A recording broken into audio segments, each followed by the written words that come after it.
এই টাকা দে। এ যা তো ভাই, কেবল দোকান খুলছি, বোন নিয়ে নাই, বিকে টিকে দিয়ে পারবো না, যা। কেরে আমার দেখ কি ফকির মনে হয়? না না তো ওস্তাদ। এই ভিক্ষা মানে তুই চিনিস আমাকে? আমি কেটা? আমি কাল্লু সভাপতির লোক, সিংকু মাস্তান। এই ওয়ার্ড এলাকা কাল্লু সভাপতির নামে চলে। এই এলাকায় ব্যবসা করে নিলি চান্দা দিতে হবে। এই চান্দা দে। এ হুমন্দির এখন থেকে আইলো রে। এ ভাই যা তো, এ বিকল ব্যবসায় লাল বাতি জ্বলে গেছে, মাথা মুথা ঠিক নাই।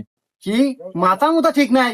এই এর কত বড় সাহস, ওর বলে মাথা ঠিক নাই। এই হন, এই এলাকায় ব্যবসা করে নিলি এবারে কাল্লু সভাপতির নামে চান্দা দিতে হবে। যদি চান্দা না দাস তোর ব্যবসা এনে গটিয়ে আউট করে দেবো। না, এ হুমন্দিরা তো মাথা মুথা নষ্ট হয়ে দিল রে। কোন আর কি সভাপতির নাম কয়? মুখাই গায়, তোকে চাঁদা দিতেছি। এই দেখ ভয় বলে পায় না। এই তো লাইন আছো, এই দে চান্দা দে। लेकिन एक सेकंड